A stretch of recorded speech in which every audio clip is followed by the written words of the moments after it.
വഖഫ് ബോർഡുമായി ബന്ധപ്പെട്ട വിവാദങ്ങളിൽ വിശദീകരണവുമായി മുഖ്യമന്ത്രി വി.ഡി. സതീശൻ. ബോർഡിലെ അമുസ്ലിം നിയമനം മുൻ സർക്കാർ സമ്മതിച്ചതാണ്. രൂപീകരണ ഉത്തരവിൽ തന്നെ അത് പറയുന്നുമുണ്ട്.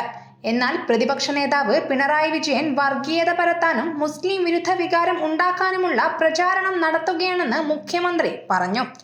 രാജ്യത്ത് ഏറ്റവും ആദ്യം രൂപീകരിച്ചത് കേരളത്തിലെ വഖഫ് ബോർഡാണ്. മുസ്ലിം ഇതര പ്രതിനിധികളെ വയ്ക്കണമെന്ന് രൂപീകരണ ഉത്തരവിൽ തന്നെ പറയുന്നുമുണ്ട്. ബാർ കൗൺസിലിൽ നിന്നും പൊതുകാര്യ പ്രസക്തരിൽ നിന്നും ആ പ്രതിനിധികളെ തിരഞ്ഞെടുക്കണമെന്നാണ് ഉത്തരവിൽ തന്നെ പറയുന്നത്. ഈ പ്രതിനിധികളെ പിന്നീട് നിയമിക്കുമെന്നാണ് കഴിഞ്ഞ സർക്കാർ തീരുമാനിച്ചത്. അതിനുശേഷം 4 ഹർജികൾ കോടതിയിൽ വന്നു. മുസ്ലിം ഇതര ആളുകളെ വെച്ചിട്ടില്ല. മുസ്ലിം വിഭാഗങ്ങളിലെ പിന്നാക്ക മുസ്ലിം വിഭാഗങ്ങളെ വഖഫ് ബോർഡിൽ വച്ചിട്ടില്ല. നിലവിൽ വച്ചിട്ടുള്ള ആളുകൾക്ക് മതിയായ യോഗ്യതയില്ല തുടങ്ങിയ ഹർജികളായിരുന്നു അത്. UDF സർക്കാർ ഇതെല്ലാം പരിശോധിക്കും. ഹർജികൾ തള്ളണമെന്ന് സർക്കാർ കോടതിയിൽ അറിയിച്ചിരുന്നു. സുപ്രീം കോടതിയെ സമീപിച്ച വഖഫ് ബോർഡും ഇക്കാര്യം തന്നെയാണ് സുപ്രീം കോടതിയിൽ ആവർത്തിച്ചതെന്ന് മുഖ്യമന്ത്രി പറഞ്ഞു. വഖഫ് ബോർഡിൽ അമുസ്ലിങ്ങളെ ഉൾപ്പെടുത്താനുള്ള നീക്കം സംഘപരിവാർ അജണ്ടയുടെ ഭാഗമാണെന്നായിരുന്നു പ്രതിപക്ഷ നേതാവിന്റെ വിമർശനം.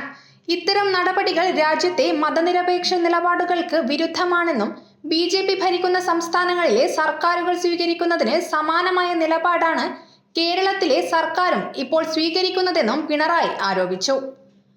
ഓരോ മതവിഭാഗവും അവരുടെ വിശ്വാസങ്ങളുമായി ബന്ധപ്പെട്ട സ്ഥാപനങ്ങൾ ആ വിഭാഗത്തിൽപ്പെട്ടവർ തന്നെ കൈകാര്യം ചെയ്യുന്നതാണ് ഇതേവരെ തുടർന്നു പോന്ന രീതി.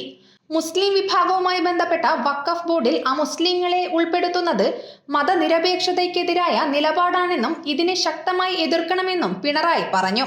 സംസ്ഥാന സർക്കാർ ഹർജിക്കാരുമായി ഒത്തുകളിക്കുകയാണെന്നും ഇതിലൂടെ വഖഫ് ബോർഡിന്റെ സ്വതന്ത്ര സ്വഭാവം നഷ്ടപ്പെടുത്താനാണ് നീക്കമെന്നായിരുന്നു പിണറായിയുടെ ആരോപണം.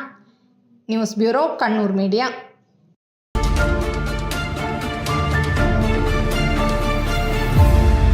വിവാഹ പർച്ചേസുകൾക്ക് കുറഞ്ഞ പണിക്കൂലിയിൽ സ്വർണം മുൻകൂട്ടി ബുക്ക് ചെയ്യാൻ അഡ്വാൻസ് ബുക്കിംഗ് സ്കീം. പണിക്കൂലിയിൽ 50% വരെ ഡിസ്കൗണ്ട് നേടാൻ മൈ ഗോൾഡ് സേവിംഗ് സ്കീം. പണിക്കൂലി ഒന്നുമില്ലാതെ സ്വർണ്ണാഭരണം സ്വന്തമാക്കാൻ ഗോൾഡൻ പട്ട് സ്കീം.